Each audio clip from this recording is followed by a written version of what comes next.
I've owned 8 Teslas and I'm about to take a drive in the new Model 3. Alright, I'm here in the new Model 3 Highland. Wow, the interior is a lot nicer. They've done a few things like take the center console configuration from, or more similar to the Model S, I guess. The key now uses the left-hand cup holder, or phone charger rather than the center console position. There's now the new ambient lights along the trim. The interior a lot nicer and more coherent. They've just changed the dashboard and the door panels. The door cards are scooped out, so roomier. The map pockets are lined nicer.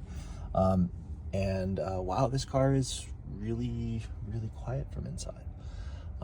That's the main changes. The seats feel different, but not hugely different.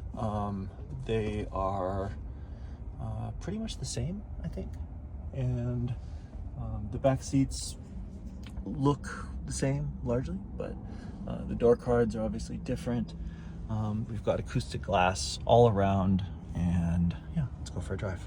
Let's see if the reverse automatically selects the right gear, and we're in a parking spot, so backing out. And yep, it looks like it got it correct this time.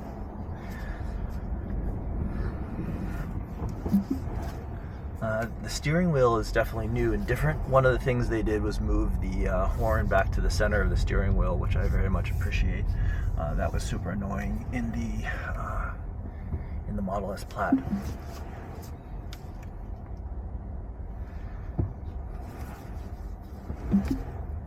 I've already gone for a stock 3 times now and it's not there. I mean, obviously selecting the gear with the screen is not totally horrible, but it certainly takes some muscle memory adjustments. This car has about a 38% state of charge, so it's not fantastic. Wow, the buttons actually are way improved over the Model S Plaid. There actually is a real button under it rather than just haptic feedback, so it's easier to actually push. They've added a couple of buttons, a couple of buttons to the steering wheel. There's now a reverse camera button, which I'm not sure that's super useful because it's not something I'd access all the time. Blinkers are on the steering wheel. They're kind of hard to reach, although they're much better designed than on the Model S Plaid. There's a little touch indicator that sits between them that gives you an idea of where they are. The steering wheel itself is different shaped. It's actually kind of nice. It's got a flat bottom, looks modern. This car has a whopping 195 miles on it, so this is not exactly a great example of a well-used Model 3. I will say that thus far, wow, the build quality is far and away better than the other Teslas I've owned. It's nice and quiet, completely rattle-free thus far, which is kind of crazy. And yeah, it feels nice. It's really quiet. I mean, really quiet in here. I can't hear anything outside. One of the weird things is you can actually barely hear the horn. It almost sounds like it's coming from another car. Wow, the blinker it's actually pretty significantly loud. It's funny. Yeah, the buttons on the steering wheel are way improved over the Model S buttons. These are actual buttons that move. They have a little bit of haptic feedback, but they have some real actual button feedback, which is good. The new dashboard is quite nice. I like the fabric. The interior feels more upscale than it did in the previous cars. I mean, it's definitely a refresh. You can see a lot of the panels are the same. It looks like they took some bulk out of the A-pillars. The A-pillar seems thinner. It's definitely acoustic glass. It's double the thickness. The ride quality feels pretty good.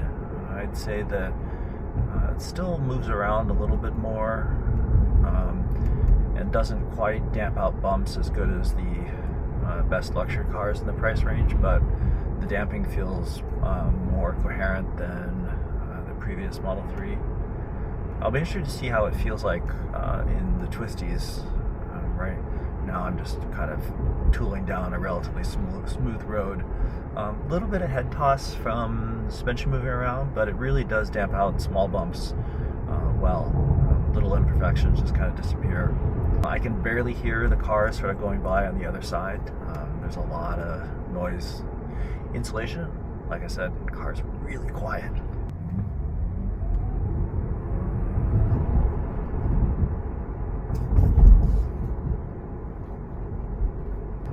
I think they gave me a rear-wheel drive Model 3 because this thing does not accelerate very much, even compared to our long-range all-wheel drive, so kind of bummed about that. I guess it'll be a good test for the handling of the car, but I'm certainly not going to be able to give you any decent acceleration impressions because this car doesn't accelerate fast.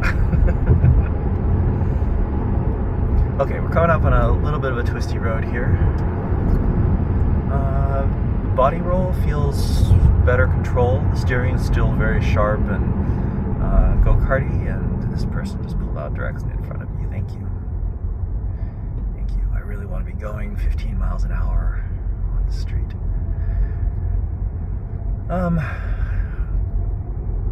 Yeah, the first couple of corners I went around felt pretty good. I always felt like the original Model 3, especially the non-performance ones, but even the performance ones didn't feel like they were very well damped, had a good amount of body roll. So they were fun to drive at 6/10, but pushed any harder than that, the dampers kind of fall apart. This car definitely feels better damped so far, and it seems like it has less body roll, although I'll need some more driving to confirm that. The steering on the Model 3 is really quick. I'm not sure if the steering is any faster or slower than the older rack, but it is a really quick steering rack. I'd say almost too quick for a sedan, although it does make it pretty fun to toss around. It makes it feel a little bit nervous on a straight road. Damping wise, it's pretty good. It does move around a bit under bumps in the corner. It definitely rolls less than the previous cars. I can still feel the damping get a little bit out of control. I wonder if the higher end models have more shock damping. Overall, the car feels pretty good though. Definitely better on a twisty road than the previous cars.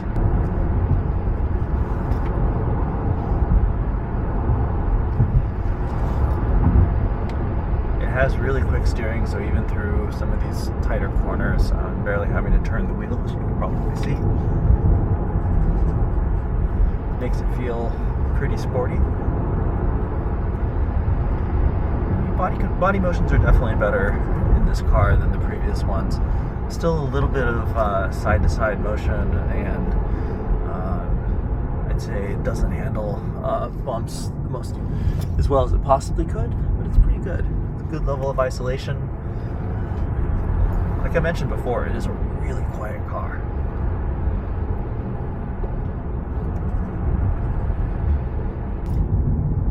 I definitely wouldn't say that there's zero body roll. There's definitely some.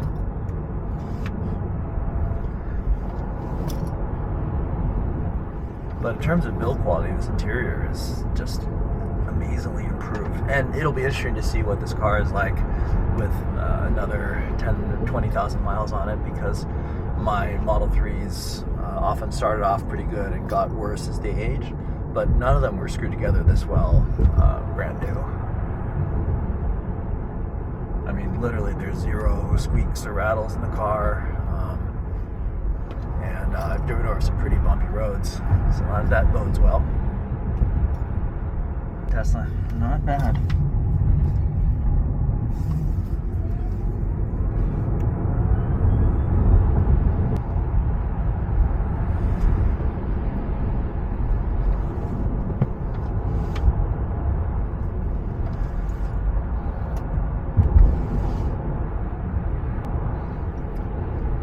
it's definitely still biased towards understeer at the limit. The car doesn't have hugely high limits given that it's on all-season tires, but it is remarkably fun actually to toss down this twisty road.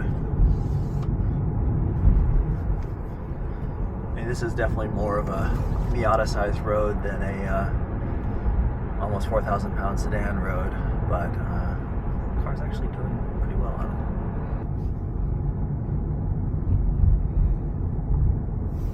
it. Yeah, there definitely seems to be, from a ride quality point of view, a bit more isolation, actually a lot more isolation from bumps and road imperfections than the previous cars.